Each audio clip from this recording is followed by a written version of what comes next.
Aleluia. Meus irmãos, a paz do Senhor Jesus. Que coisa boa estarmos aqui reunidos na presença do Senhor. Em pé como você está, abra sua Bíblia, por favor, no livro do profeta Isaías, capítulo de número 53. Nesse ambiente de adoração e de rendição, onde os nossos corações estão contritos diante de Deus. Em pé como você está. Já vamos entrar na meditação da palavra. Isaías, o profeta, capítulo de número 53.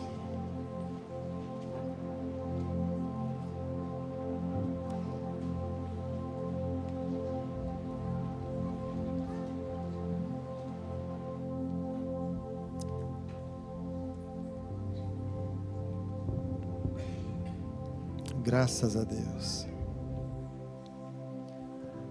O texto está em tela, então nós vamos ler nessa versão, nessa tradução, para que não haja conflitos de palavras.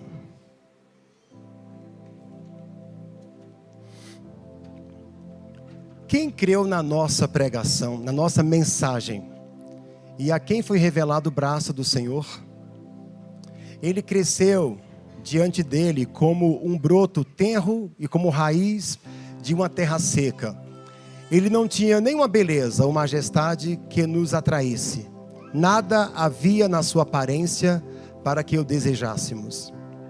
Foi desprezado e rejeitado pelos homens, um homem de dores e experimentado no sofrimento. Como alguém de quem os homens escondem o rosto, foi desprezado e não o tínhamos em estima. Certamente Ele tomou sobre si as nossas enfermidades, e sobre si levou as nossas doenças.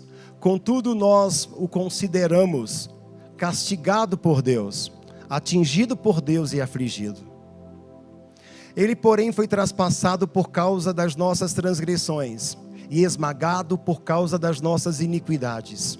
O castigo que nos trouxe a paz estava sobre ele, e pelas suas pisaduras ou feridas fomos curados. Todos nós, como ovelhas, nos desviamos, cada um de nós se voltou para o seu próprio caminho, mas o Senhor fez cair sobre ele a iniquidade de todos nós. Ele foi oprimido e afligido, contudo não abriu a boca. Como cordeiro foi levado para o matadouro, como ovelha fica muda diante dos seus tosqueadores, não abriu a boca. Com julgamento opressivo, ele foi levado. E quem da sua geração se importou? Pois ele foi eliminado da terra dos viventes por causa da transgressão do meu povo. Ele foi golpeado. Foi-lhe dado um túmulo com os ímpios e com os ricos na sua morte, embora não tivesse cometido violência, nem houvesse engano algum na sua boca. Contudo, foi da vontade do Senhor esmagá-lo e fazê-lo sofrer. Embora o Senhor tenha feito da vida dele uma oferta pela culpa, ele verá a sua descendência e prolongará os seus dias, e a vontade do Senhor prosperará na sua mão. Depois do sofrimento da sua alma, ele verá a luz e ficará satisfeito. Pelo seu conhecimento, meu servo justo justificará muitos e levará a iniquidade deles. Por isso, eu lhe darei uma porção entre os grandes, e ele dividirá os despojos com os fortes, pois derramou a sua vida até a morte, e foi contado entre os transgressores, porque ele levou o pecado de muitos, e pelos transgressores intercedeu.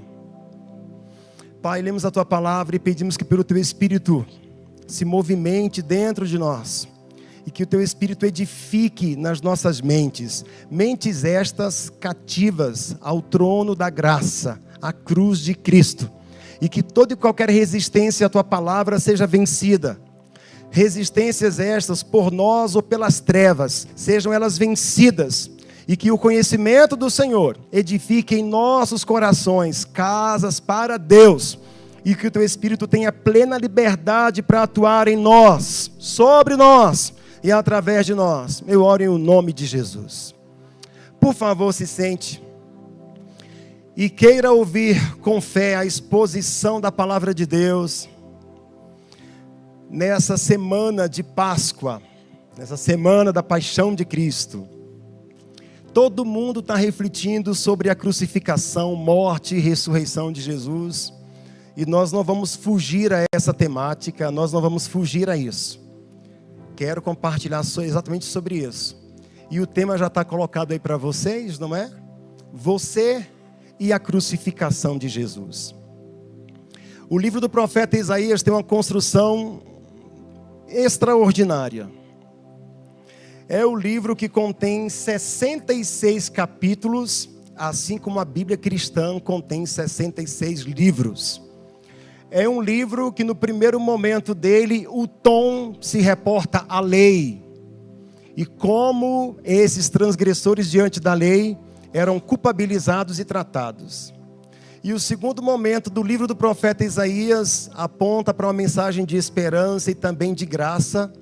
E se vocês observarem os últimos capítulos do profeta Isaías, é de uma escatologia tão precisa que traz nuances e detalhes milenares de novos céus e nova terra, a exemplo de Apocalipse.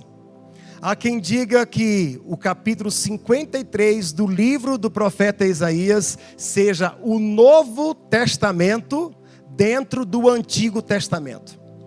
E quando você lê Mateus, Marcos, Lucas, João, Atos dos Apóstolos e todas as cartas do apóstolo Paulo, também Tiago, Pedro e Apocalipse, você vai ver todos esses livros citando Isaías, e o capítulo, boa parte dessas citações está em Isaías 53. Você vai observar o quanto o Novo Testamento cita Isaías 53. Há um episódio no livro de Atos dos Apóstolos, onde um jovem Eutico, tesoureiro da rainha de Candace, está lendo o profeta Isaías no capítulo 53, e ele está lendo em voz alta, e Felipe se aproxima dele e pergunta a respeito do que ele está lendo, se ele está entendendo. E ele então disse: como eu vou entender se não tem quem me explique? E então Felipe sobe para o carro e vai explicando a partir de Isaías 53 o plano redentivo, o plano da salvação.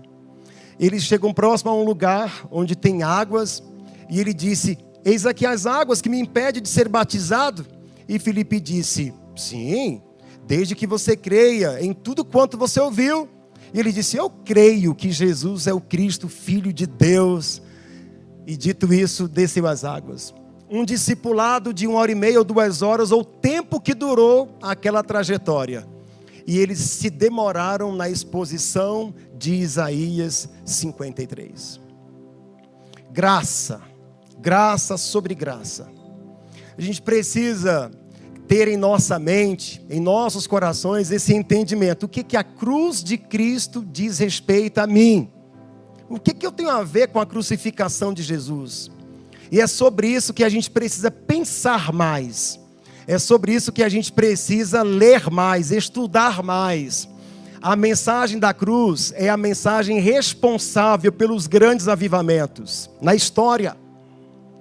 A mensagem da cruz é a mensagem responsável pelos grandes mártires das Escrituras, a começar por Estevão, que tenha sido morto, que foi morto como semente. A mensagem da cruz é a loucura dos sábios. A mensagem da cruz é a mensagem que tira o sono de muita gente, que perturba muitos corações. É a mensagem que salva um à direita e condena o outro à esquerda. A mensagem da cruz salva, mas a mensagem da cruz também condena. Por vezes a gente só fala da tônica da mensagem da cruz que salva. E é o que mais interessa para tantos, mas a mensagem da cruz diz muito. Diz muito. E o profeta Isaías já começa perguntando: quem deu crédito? Eu tive um pouco de dificuldade de ler nessa versão, porque ela é bem diferente daquela mais antiga que a gente conhece. E a versão mais conceitual diz: quem deu crédito à nossa pregação? Quem ouviu a nossa mensagem? Lá em Romanos 10, a partir do verso 13, 14, vai até o 17 ali. O apóstolo Paulo vai falando sobre quão preciosos são os pés daqueles que anunciam as boas novas. E ele vai citar o profeta Isaías. Quem acreditou na mensagem pregada? A quem enviaremos? E ele vai dizendo: de sorte que a fé vem pelo ouvir e ouvir pela pregação de Cristo. Nada é mais importante na vida do cristão do que ele se infraestruturar no entendimento a respeito da cruz. A mensagem da cruz nos coloca de joelhos. A mensagem da cruz nos humilha. E tem tantos ângulos para serem observados na mensagem da cruz. E a que mais me impacta é o caráter substitutivo. É a questão da expiação. Ele tomar o nosso lugar. O lugar de um culpado. O apóstolo Paulo diz aos Romanos no capítulo 5, verso 8. Mas Deus prova o seu amor para conosco.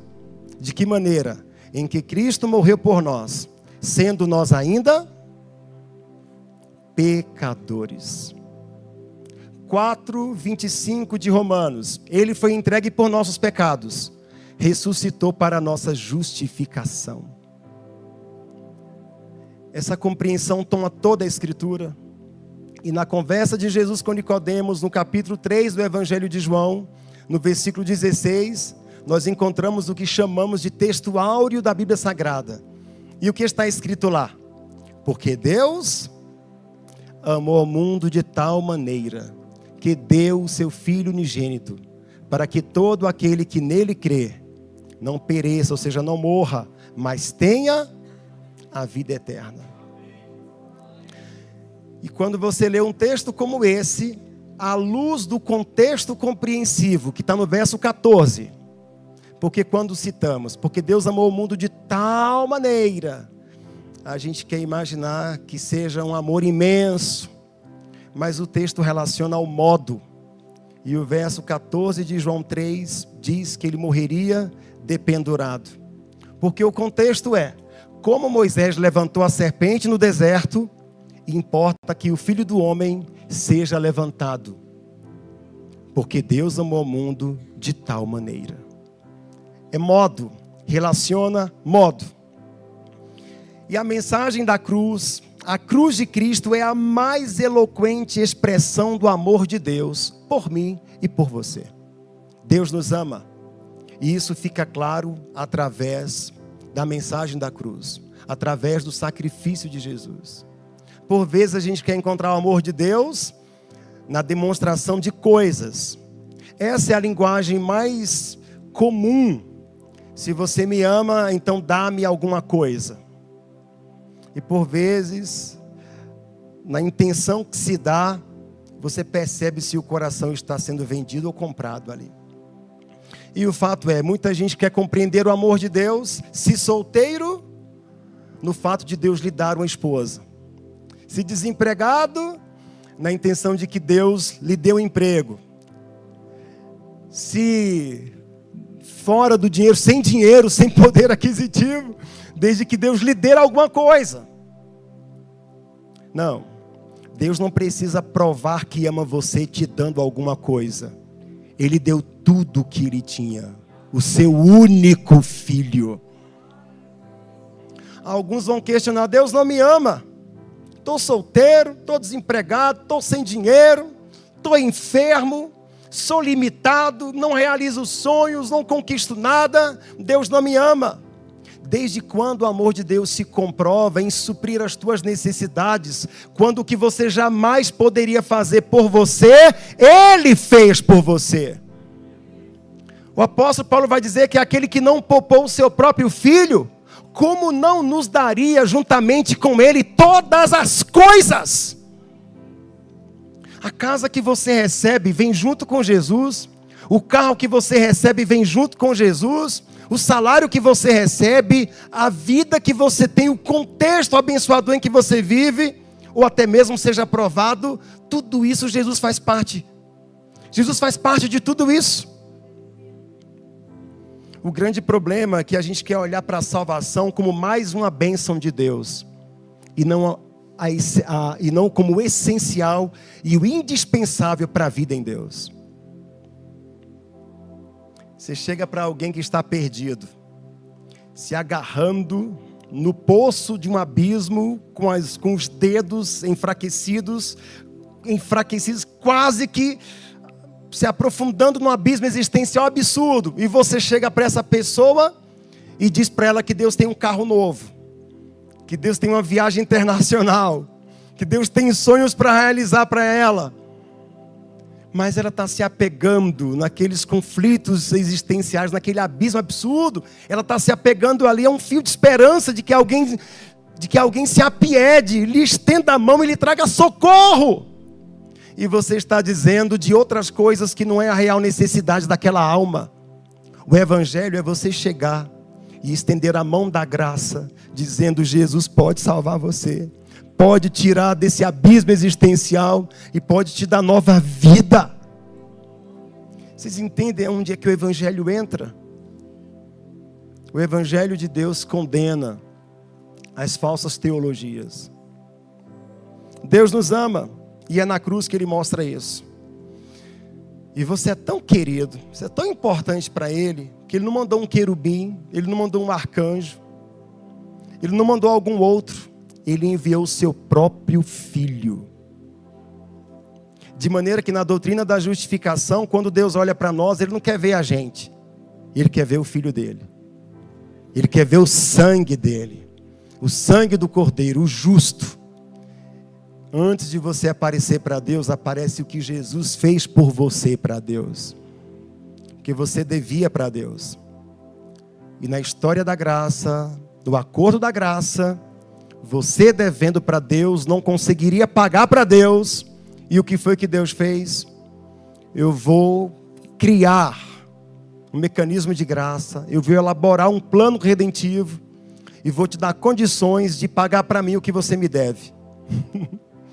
É isso que é graça, meu irmão. Você não conseguiria pagar para Deus o que você deve para Deus. E Deus então elabora uma maneira de que você consiga pagar, sendo Ele quem está patrocinando isso. É Deus pagando para Deus o que você devia para Ele. É por isso que a mensagem da cruz nos humilha. E a cruz de Cristo não foi um acidente, mas um apontamento de Deus desde a eternidade. Salvos estarão todos aqueles que forem inscritos no livro da vida do Cordeiro. Cordeiro esse que foi imolado antes da fundação do mundo. A salvação é algo que Deus faz. À luz do Evangelho de João, no capítulo 6, verso 37, palavras de Jesus: todo aquele que o Pai me dá, esse virá a mim, e aquele que vier a mim, de maneira nenhuma o lançarei fora. Deus quer salvar alguém, Ele traz esse alguém para Jesus. E por sua vez, Jesus garante esse alguém para Deus. No mesmo capítulo 6, verso 44, palavras de Jesus: ninguém pode vir a mim, se o Pai que me enviou não o trouxer, e eu o ressuscitarei no último dia. Oh, glória a Deus. Essa é a esperança indubitável que toma conta do coração da gente. A salvação é um favor de Deus, acontece no ambiente da graça de Deus. Efésios 2:1 diz: Ele vos vivificou, estando vós mortos em vossos delitos e pecados. Quando Adão pecou, nós pecamos. E quando ele morreu, nós morremos. Romanos 5 vai deixar muito claro isso. Pelo pecado de um, todos foram vendidos ao pecado. Mas pela justiça e o ato de misericórdia de um, Deus também justificará muitos. Porque o pecado destes levará sobre si. Cristo veio para morrer. E nada do que acontece na vida de Jesus acontece ao acaso. Nossa, que coincidência. Vai morrer aos 33 anos na cruz e nasce de uma família de carpinteiros, aprendendo a lidar com a madeira. Que interessante, olha que feliz coincidência. Não, Jesus nasceu para cumprir com a agenda de Deus, com o itinerário de Deus. E desde o seu nascimento, com os pés cravados no propósito de Deus para ele. Nasceu para morrer. Todos os sacrifícios antes de Jesus era para aplacar a ira de Deus. Mas na cruz, Jesus bebe sozinho o cálice da ira de Deus. O que Deus na sua ira faria com o pecado, com o pecador e com o pecado, Deus fez com Jesus, o seu filho. E não venha com essa teologia frajuta de que Deus ama o pecador, mas se aborrece do pecado, porque o sacrifício de Jesus é suficiente para resolver as duas questões. Deus odeia o pecador e odeia o pecado. E na cruz ele deixou isso muito claro. Deus não trabalha no nível folhas e frutos, ignorando a raiz da questão. É tanto que o entendimento a respeito do arrependimento é esse que eu vou explicar para vocês. Se alguém se arrepende na superficialidade da sua transgressão, ele dirá para Deus: Deus, me perdoe porque eu menti. Mas se você experimenta a convicção de pecado, num lugar de verdadeira redenção, onde você se arrependeu de verdade, você se quebranta diante de Deus e dirá para ele: Deus, me perdoe porque eu sou mentiroso. E por ser mentiroso, eu menti. Entenda que o fruto do pecado denuncia a raiz do mesmo dentro de você. E Jesus quebrou o poder do pecado na cruz quando se entregou por você. É por isso que o apóstolo Paulo diz em Romanos 8, versículo 1: agora, portanto, nenhuma condenação há para os que estão em Cristo Jesus. Agora o pecado não te condena mais, por causa da cruz de Cristo e da verdade da cruz aplicada a você. Você vai entender isso de maneira muito clara. Aí você vai perguntar: e essa verdade da cruz é restrita ao Novo Testamento? Não. Hebreus 13, versículo 8, diz que Jesus Cristo é o mesmo ontem, hoje e para sempre, eternamente. Liga esse versículo a Atos 4, versículo 12. E em nenhum outro há salvação, porque debaixo dos céus nenhum nome fora dado entre os homens, pelo qual importa que sejamos salvos. De que maneira o crente do Antigo Testamento foi salvo? Ele foi salvo pela fé no Cristo que viria. De que maneira o crente do Novo Testamento é salvo? É também salvo pela fé no Cristo que já veio.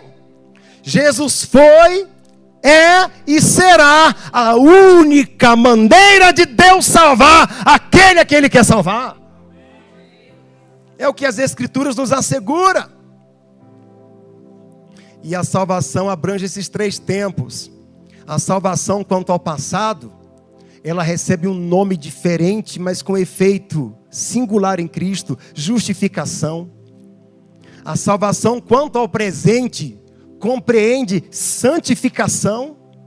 É quando Deus está tratando da culpabilidade do pecado e ministrando redenção ao seu coração.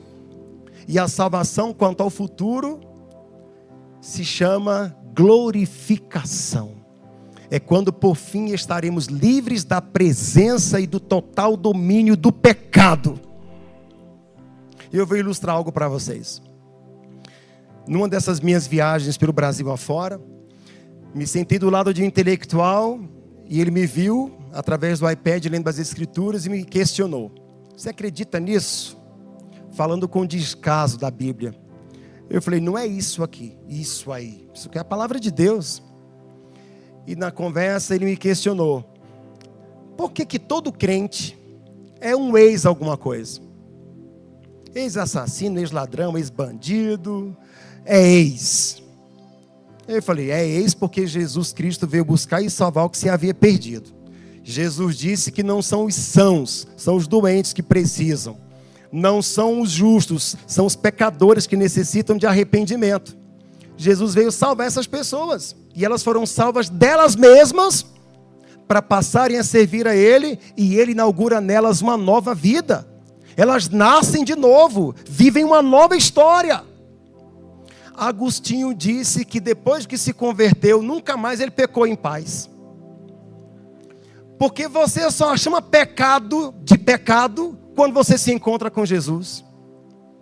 Chega para um ébrio e fala para ele que beber é pecado. Ele fala: rapaz, a minha vida é tão difícil. Se tu soubesse a mulher que eu tenho, o que eu gasto com filhos, já recebo pagamento pela metade, o tanto de frustração que eu tenho na vida, se eu não espairecer a cabeça na cachaça, eu não sou ninguém. Eles encontram meios de fuga e querem justificar. Não acha que é pecado beber. Chega para um desleal, um homem de muitas mulheres, e fala que adultério é pecado. Ele: rapaz, é nada, moço. Agora, um coração miserável no pecado assim se encontra com Jesus. O Jesus encontra ele. E ele experimenta a conversão.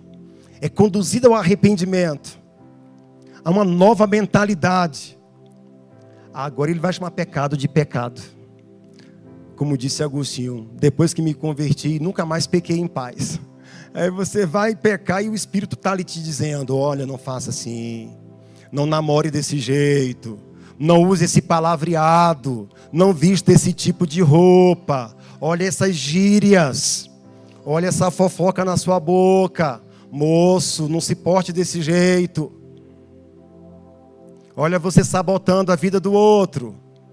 Olha você procurando meios ilegais de resolver coisas. Não faça isso. Perdoe. Olha como você está sendo grosseiro, grosseira, machucando o outro e tendo paz em machucar o outro. O Espírito Santo vai conduzindo a sua vida, vai dirigindo a sua vida.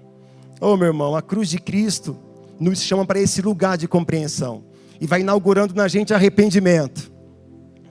E é nesse processo final da salvação em que você será livre completamente do domínio do pecado.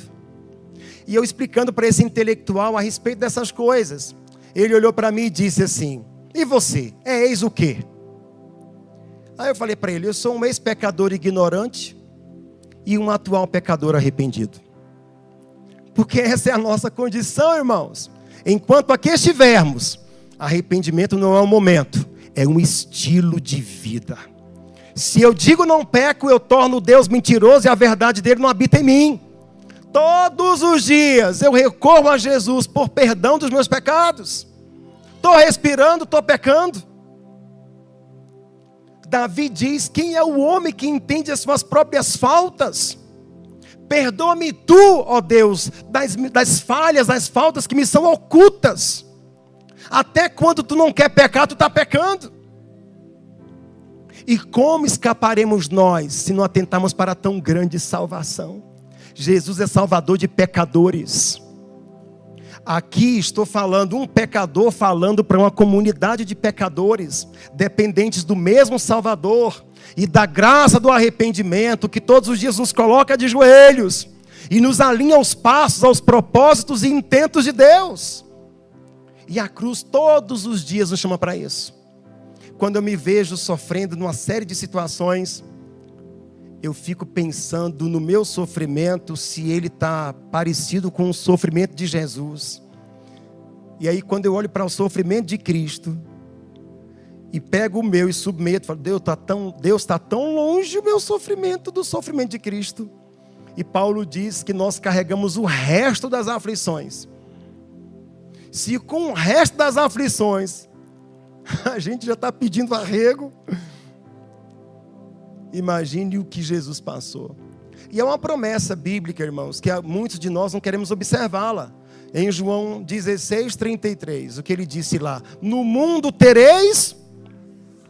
Isso é ou não é uma promessa? Quem aqui tem aflição? Se você não levantar a sua mão, eu vou achar que você não está entre nós.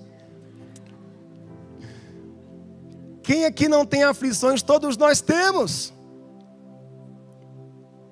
Mas Jesus nos orientou em como enfrentarmos as aflições. A promessa cumprida: no mundo tereis aflições, mas tende bom ânimo. Tenha paz. Levante a tua cabeça e prossiga, mesmo com o coração afligido. porque Ele venceu. E na vitória dele, nós fiamos a nossa vitória. Você chega para um crente das antigas e fala: como você está, meu irmão? Eu estou passando por muitas tribulações, mas estou aguardando o retorno do meu Senhor nas nuvens. Essa é a vitória final, eu vou me encontrar com Jesus nos ares. As lutas, as provações estão depurando os nossos corações, estão despindo motivações espúrias, e estão tratando do nosso homem interior, gerando maturidade na trajetória da fé. Aí você chega para um crente Nutella, os crentes de hoje, os moderninhos demais. Como você está, meu irmão? Aguardando a minha vitória. Aguardando aí um dinheiro que Deus disse que ia liberar. Aguardando aí a mulher que Ele disse que vai me trazer. Esse avivamento do Caio é duvidoso, gente. Oremos. Eu acho que ele não entendeu o que eu estou pregando, não. Vou repetir de novo. É do Nutella, tá? Que eu estou falando agora. Do raiz que tu tinha que falar isso aí. Ei, glória, dá uma sapateada e dá glória, varão. Fala do Nutella, está se identificando. Oremos. Meu Deus. A cruz de Cristo, queridos, foi o seu maior gesto de sacrifício. Não há sacrifício que mais comunique, senão esse.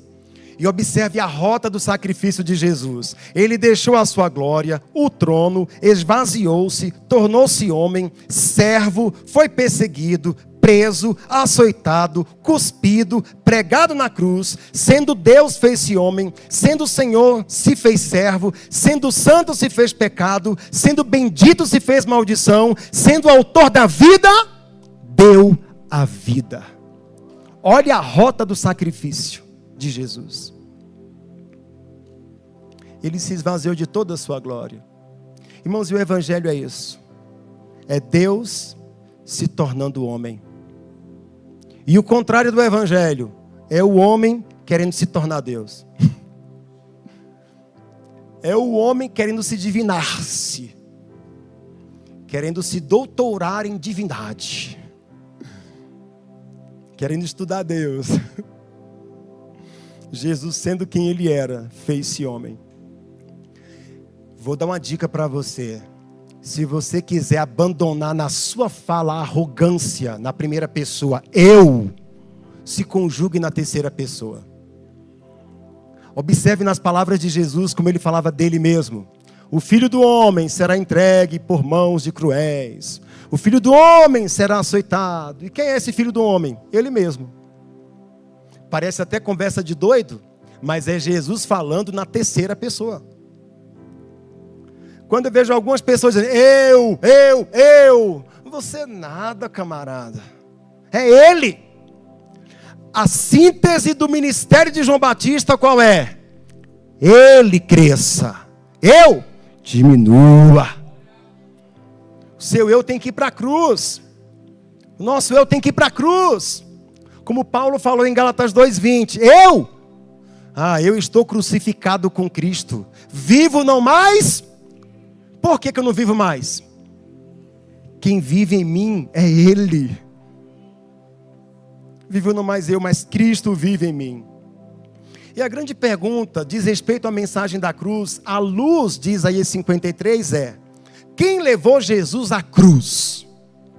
E a resposta bíblica que é dada para nós, ela nos vem de 3 maneiras. São 3 respostas a essa pergunta. E todas elas são bíblicas e constroem o entendimento muito claro do amor de Deus por mim e por você. Tudo isso que eu estou falando é você e a crucificação de Jesus. Diz respeito a você e a crucificação de Jesus.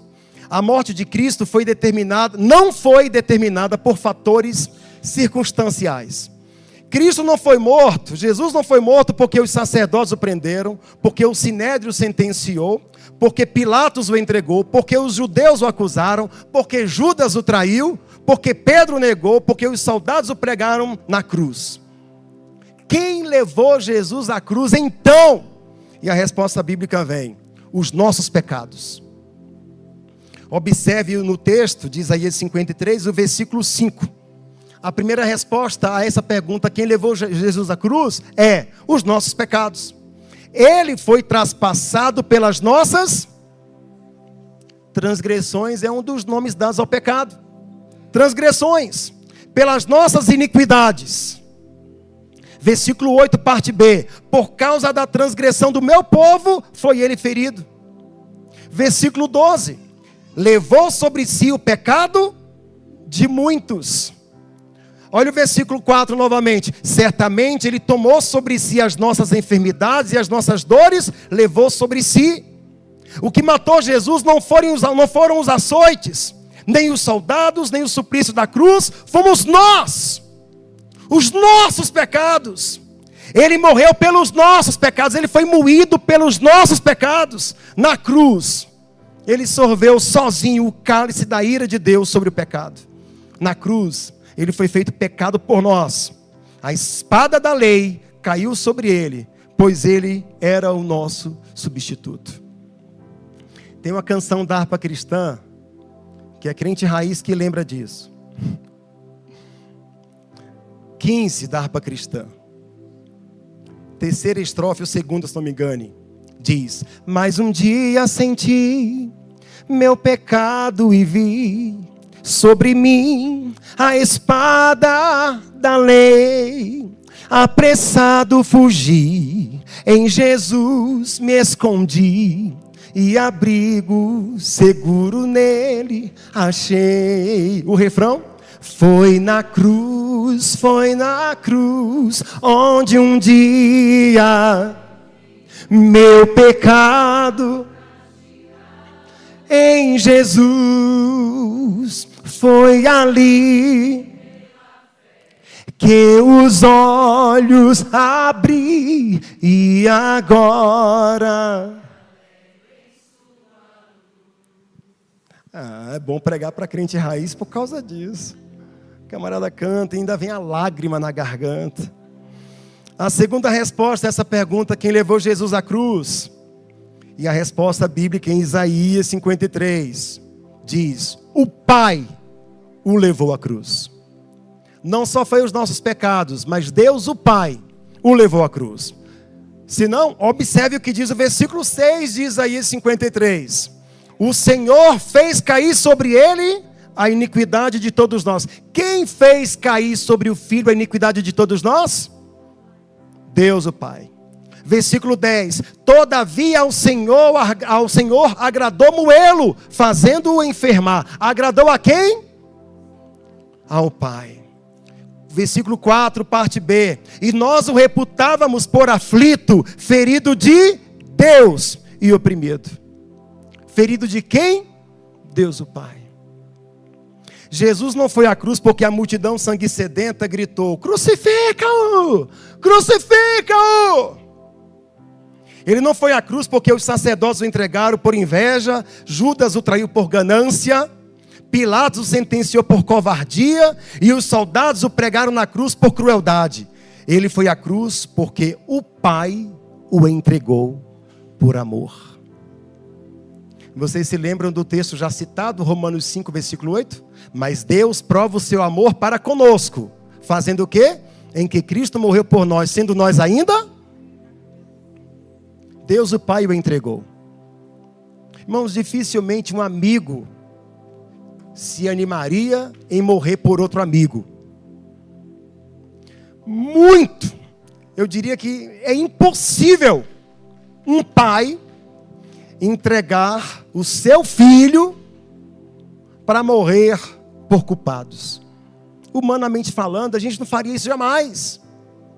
Quando nós lemos nas Escrituras, Deus provando a fé de Abraão e dizendo: Abraão, pega o seu único filho e dá para mim. Porque Deus considera Isaque ser o único filho, o legítimo filho de Abraão. Abraão tentou trazer Ismael como um filho postiço, de uma escrava, de uma serva.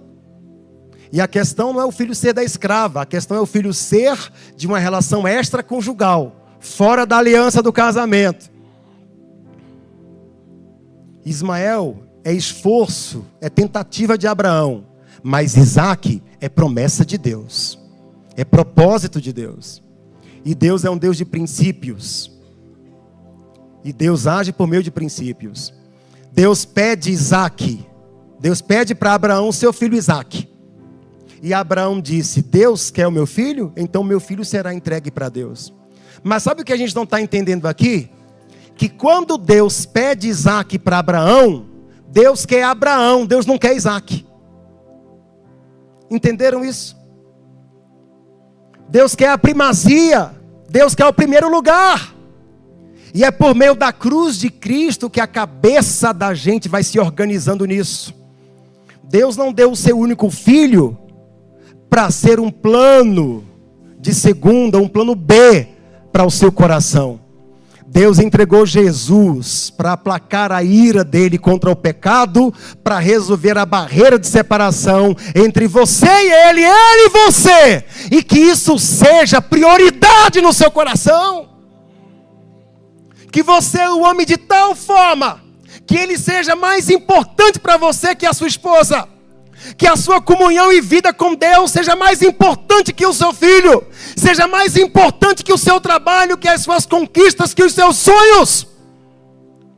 Se você quer perder algo para Deus, coloca isso no lugar de Deus.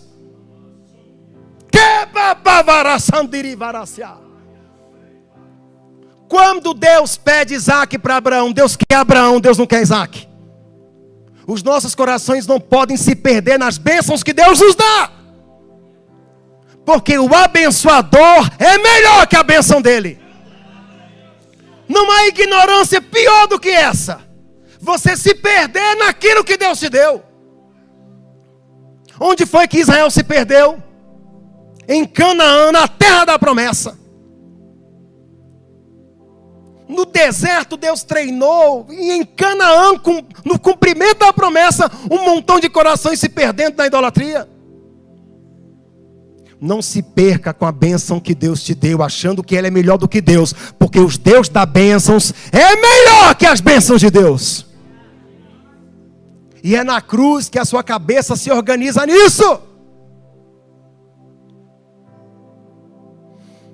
Deus o Pai o entregou, porque Deus tinha em vista algo.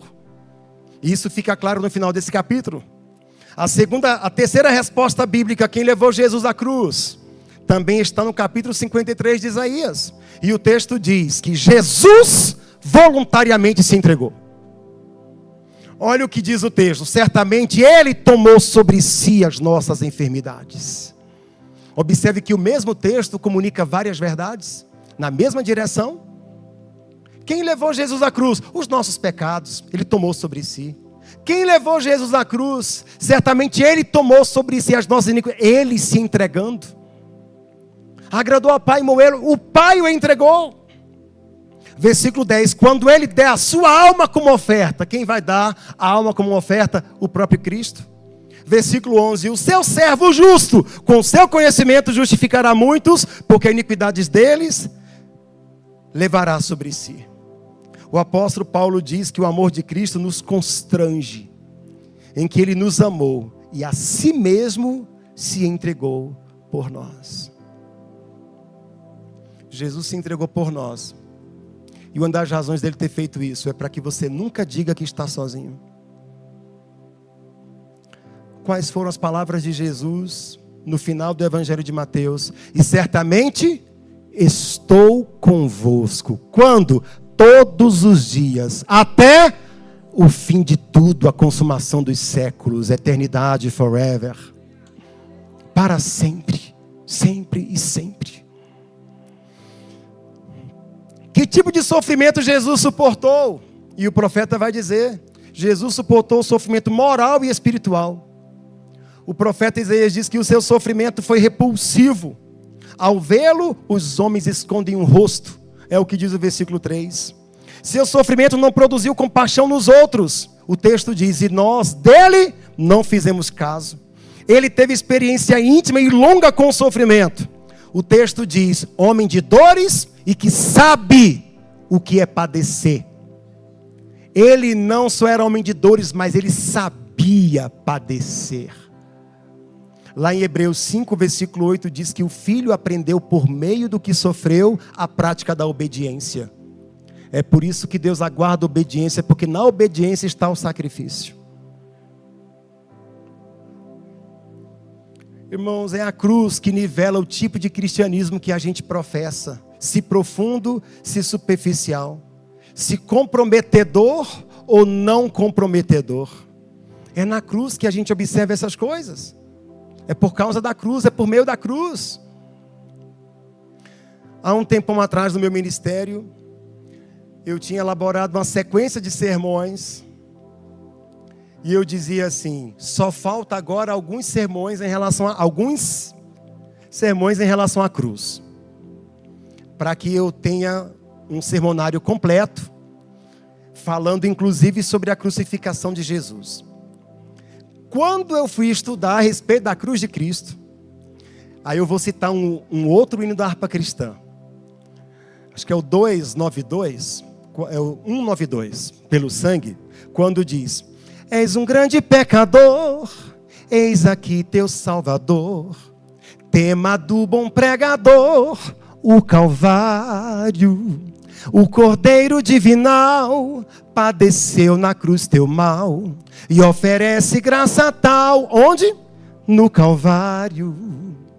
E a pergunta foi essa: eu sou um bom pregador? Porque o bom pregador prega o Calvário. O texto, a canção diz: tema do bom pregador, o Calvário. Aí eu fui ler Martin Lloyd Jones, A Mensagem da Cruz, John Stott, A Cruz de Cristo, e fui estudar sobre a cruz. Peguei todos os meus outros sermões e joguei no fogo. E entendi que qualquer que seja o sermão, se não apontar para a cruz de Cristo, não foi pregação que você fez. Charles Spurgeon diz isso. Se a sua mensagem não apontar para Cristo, não foi pregação que você fez. Jesus disse em João 5,44: examinais as Escrituras, porque julgais ou pensais ter nelas a vida eterna, e são elas que testificam de mim. Jesus está apontando para todo o processo de estudo e conclusão a respeito dele. O que Jesus fez no caminho de Emaús com 2 discípulos? À noite eu vou pregar sobre isso. Agora pela manhã é você e a crucificação de Cristo. À noite é você e a ressurreição de Cristo. À noite é o impacto que a ressurreição traz. E se você veio para a parte 1, venha para a parte 2. Se você veio para agora, venha à noite também, para entender bem a respeito do assunto completo. Porque não dá para falar só sobre a morte de Jesus, tem que falar da ressurreição dele também. Ô irmãos, quanto sofrimento Jesus padeceu? Quanto sofrimento? A cabeça da gente fica... Rejeição. Olha o que o versículo 3 diz: o mais rejeitado entre os homens. Ele foi rejeitado pelo seu povo. Ele veio para o que eram os seus, mas os seus não o receberam. Ele foi rejeitado pelos religiosos, que na época eles chamaram de fanático, mentiroso, blasfemo, pecador, beberrão e até de endemoniado. Ele foi rejeitado pela mesma multidão que o aplaudiu. Ele foi rejeitado pelas autoridades romanas. Herodes o Grande quis matá-lo quando infante. Ele foi rejeitado pelas autoridades judaicas. O Sinédrio forjou testemunhas falsas para acusá-lo. Ele foi rejeitado pelos seus apóstolos. Judas o traiu, Pedro o negou e os demais o abandonaram. João 6,66 revela o código do traidor. Todos o deixaram. Não foi só Pedro e Judas, todos o deixaram.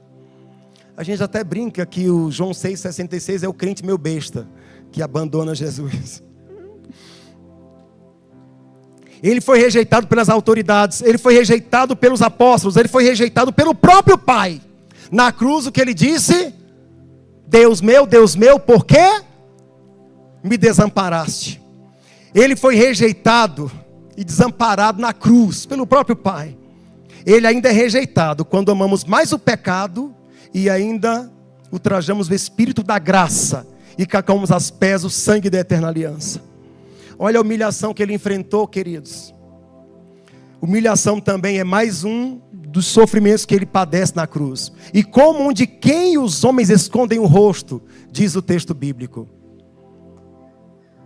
Esse relógio não é crente não, irmão. Deus me livre. Eu estou olhando para ele, está em contagem regressiva. Pronto, a bomba estourou agora. Expirou o tempo. Mas eu vou ter alguma grojazinha, uma sobra? Posso ter uma sobrinha? Vocês me permitem aí? Vocês me permitem? Tem que ser democrático nesse momento, para você depois não dizer, esse pregador sempre passa do horário. Ainda que seja verdade, me perdoando, continue comigo. Mas eu preciso concluir para que você saia daqui com o conselho completo. Estamos juntos? Humilhação, o texto fala, e como de quem os homens escondem o rosto, o sinédrio humilhou, cuspiram nele. Os soldados humilharam, açoitando e rasgando o seu corpo com fortes açoites, colocando na sua cabeça uma coroa de espinhos, dando-lhe pancadas na cabeça. Oh, meus irmãos, a descrição do profeta Isaías é muito precisa. Parece até que Isaías está diante da cruz e dizendo, tudo que eu estou profetizando, eu estou vendo. E abri um parênteses aqui rapidinho, que dizer que o ápice da profecia é o vaticínio. E vaticínio é você profetizar para uma época e para uma era que as coisas são como você profetizou sem que você estivesse lá. O profeta Naum diz que vê carros velozes pelas esquinas das cidades, e ele está falando de uma época em que os carros são conduzidos por carroças, né? Cavalos puxando carroças. E ele está falando que carros dobrando as esquinas e o seu parecer são como tochas de fogo. Está falando de carros com faróis. E o profeta está falando disso para uma época numa época em que nem tecnologia tinha-se para entender direito o que ele está falando. Que profeta doido, que ele está falando? Não fez sentido para a época, mas faz sentido para nós hoje. Isso é vaticínio. Jesus suportou o sofrimento físico. O versículo 2 diz que o semblante dele foi desfigurado.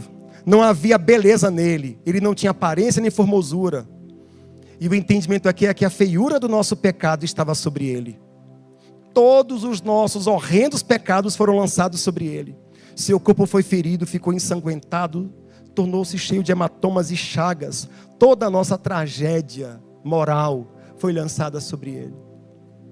Irmãos, que sofrimentos mais Jesus padeceu ali na cruz? Torturas crudelíssimas.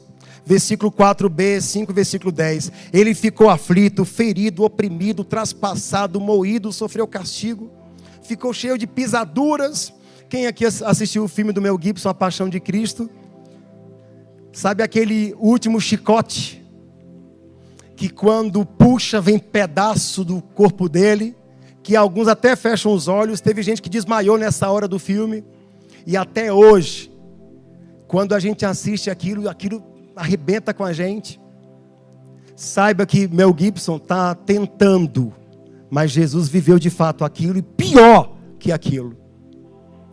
E o momento mais importante para mim do filme é quando ele está todo moído, ensanguentado, e o corpo dele enfraquecido, e ele se ajeita para aguentar a última chicotada.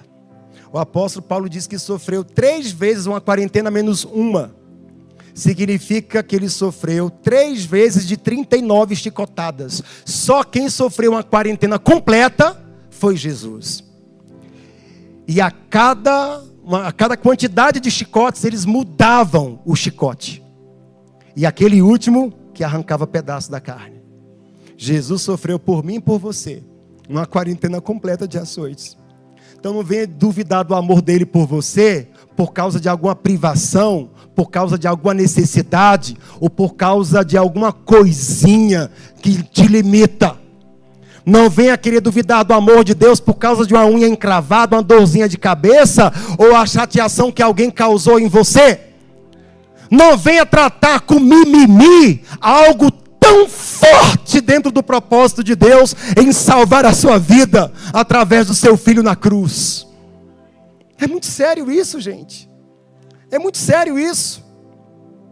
Jesus, ele marcha arrastando consigo todas as máscaras da humanidade. Ele marcha debaixo da zombaria da multidão. Seu corpo titubeia, ele cai, mas é levantado aos empurrões e sob fortes açoites prossegue a marcha. Jesus não fugiu da cruz, ele caminhou para a cruz.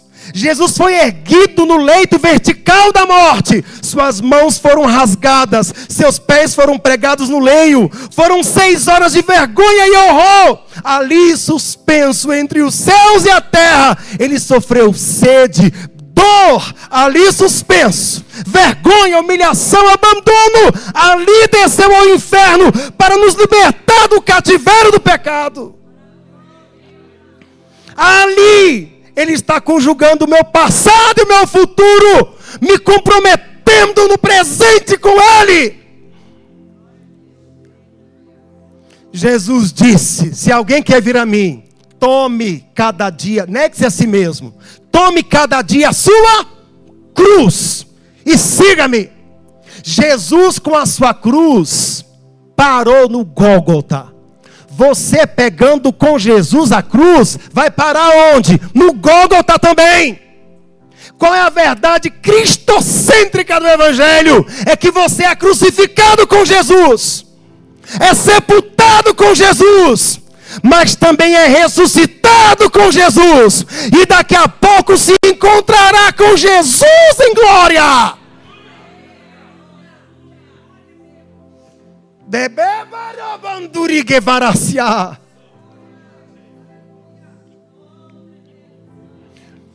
Irmãos, o que acontece na cruz gerou convulsão no universo.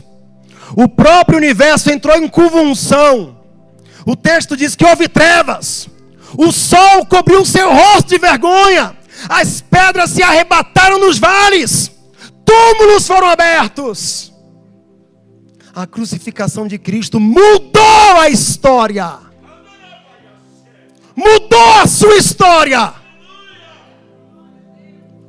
Ele morreu suspenso entre os céus e a terra, entre o santo e o profano, entre um salvo e um perdido.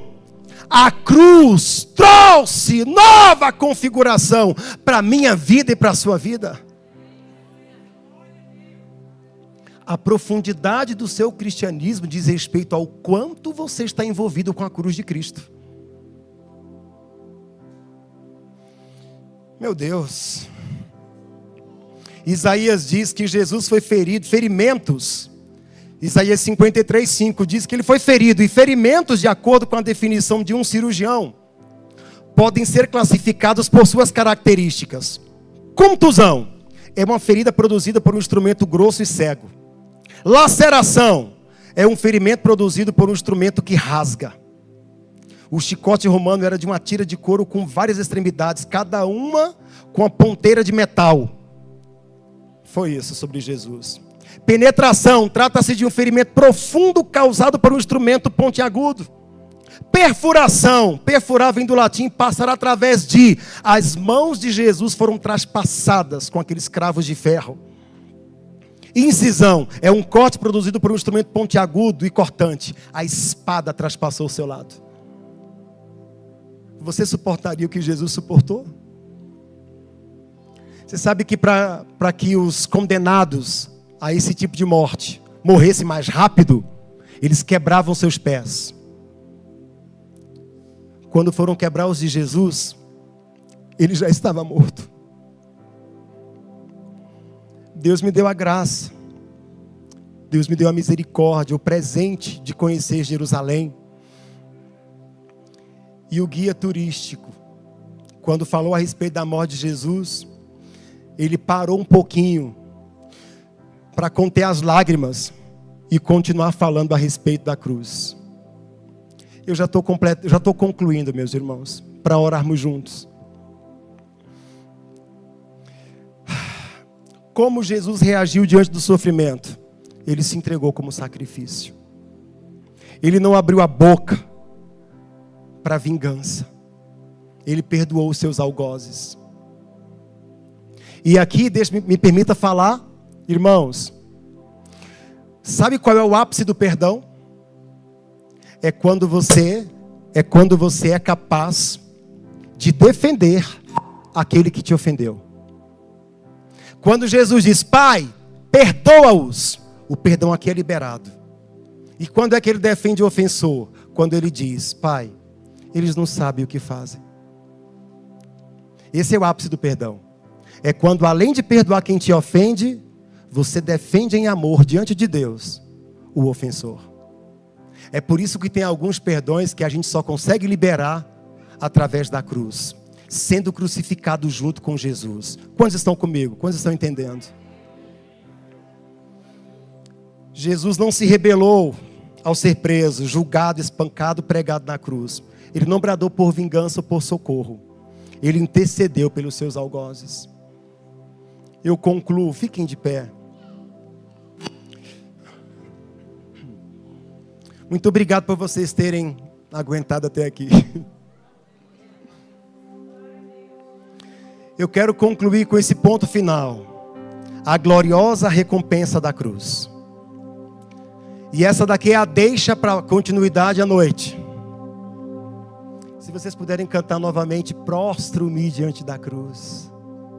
Aí é coisa de crente mesmo, viu? Vai ser coisa de crente.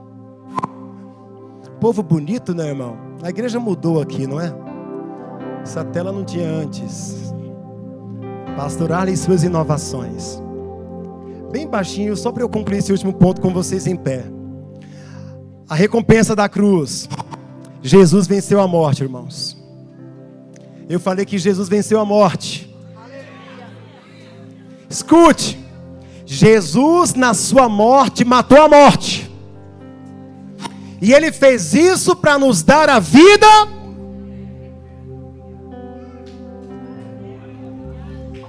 Depois de 3 dias no seio da terra, a morte escaneou, chafurdou, procurou transgressão no Filho de Deus, porque o salário do pecado é.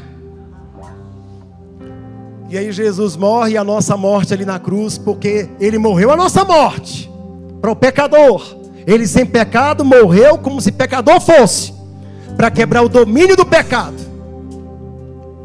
Jesus na sua morte matou a morte. Ele tirou o aguilhão da morte. Ele matou a morte na morte. A morte agora não tem a última palavra. E diz o apóstolo Paulo: tragada foi a morte pela vitória. O texto no versículo 10 diz que Ele verá a sua posteridade e prolongará os seus dias, e a vontade do Senhor prosperará nas suas mãos. Jesus remiu um povo para Deus. Sabe qual é a recompensa da morte de Jesus na cruz? Eu e você, uma igreja entregue. Nós somos para Jesus a recompensa do seu sangue, a recompensa do seu sacrifício. E eu quero orar por todos estes filhos gerados da cruz, filhos tocados pela cruz. Sai do seu lugar, vem aqui à frente. Eu quero orar com você, para que Deus renove no seu coração e no seu entendimento esse amor pela cruz de Jesus. Venha, venha, e queira renovar o seu coração.